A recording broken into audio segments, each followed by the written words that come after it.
प्राचीन काल की बात है। सृष्टि के पालनहार भगवान शिव अपने भक्तों पर असीम कृपा करने के लिए जाने जाते हैं। उनके भक्त उन्हें भोलेनाथ, महादेव, शंकर और नीलकंठ जैसे अनेक नामों से पुकारते हैं।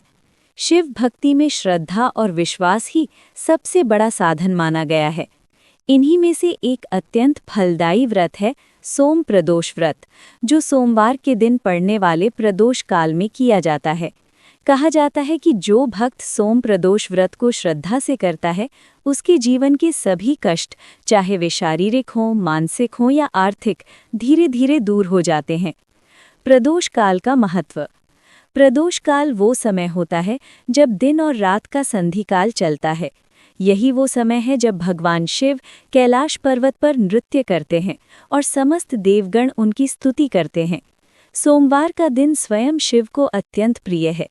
जब प्रदोष व्रत सोमवार को पड़ता है तो उसे सोम प्रदोष व्रत कहा जाता है, जो साधारण प्रदोष से कई गुना अधिक फलदायी माना गया है। एक धर्मपरायण राजा की कथा। बहुत समय पहले की बात है। विदर्भ देश में राजा चंद्रकेतु नाम के एक धर्मप्रिय राजा राज्य करते थे। राजा अत्यंत न्यायप्रिय, दयालु और शिव भक्त थे। उनके राज्य में प्रजा सुखी थी, कोई भूखा नहीं सोता था और हर घर में शांति थी। लेकिन राजा के जीवन में एक बहुत बड़ा दुख था।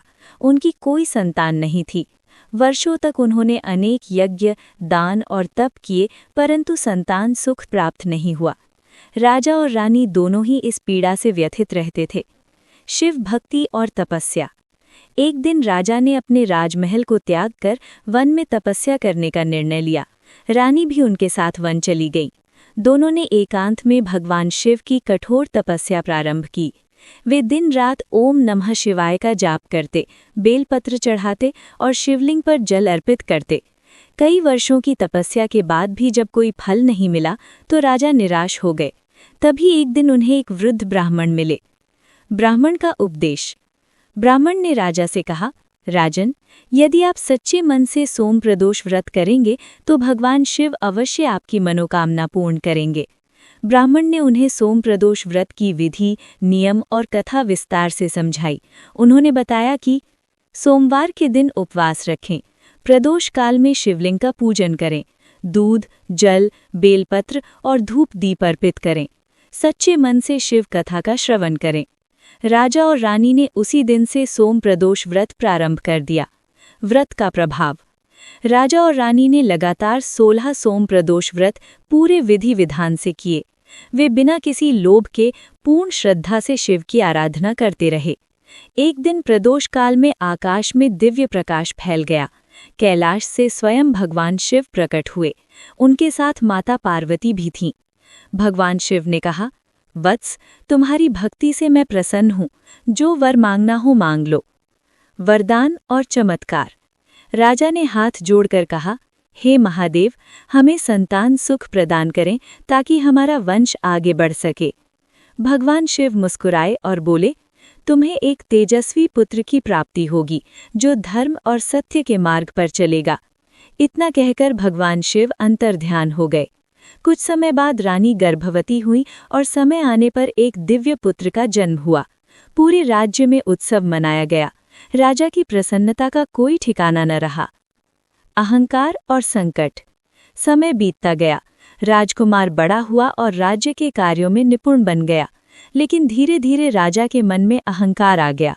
उन्होंने शिव पूजा और सोम प्रदोष व्रत को छोड़ दिया। उसी समय राज्य में संकट आने लगे। धन की कमी, रोग और महामारी, शत्रुओं का आक्रमण। राजा समझ गए कि ये सब शिव भक्ति से विमुख होने का परिणाम है। पश्चाताप और पुनः व्रत। राजा ने फिर से सोम प्रदोष व्रत आरंभ किया। उन्होंने पूरे राज्य के साथ सामूहिक शिव पूजन कराया, ब्राह्मणों को दान दिया और गरीबों की सेवा की। भगवान शिव पुनः प्रसन्न हुए और राज्य से सभी कष्ट दूर हो गए। कथा से शिक्षा। इस कथा से हमें ये शिक्षा मिलती है कि श्रद्धा और विश्वास से किया गया व्रत अवश्य फल देता है। अहंकार मनुष्य के पतन का कारण बनता है। भगवान शिव अपने भक्तों को कभी निराश नहीं करते। सोम प्रदोष व्रत का फल। शास्त्रों के अनुसार सोम प्रदोष व्रत करने से संतान सुख प्राप्त होता है, आर्थिक संकट दूर होते हैं, रोग और भय से मुक्ति मिलती है। शिव कृपा से जीवन सुखमय बनता है।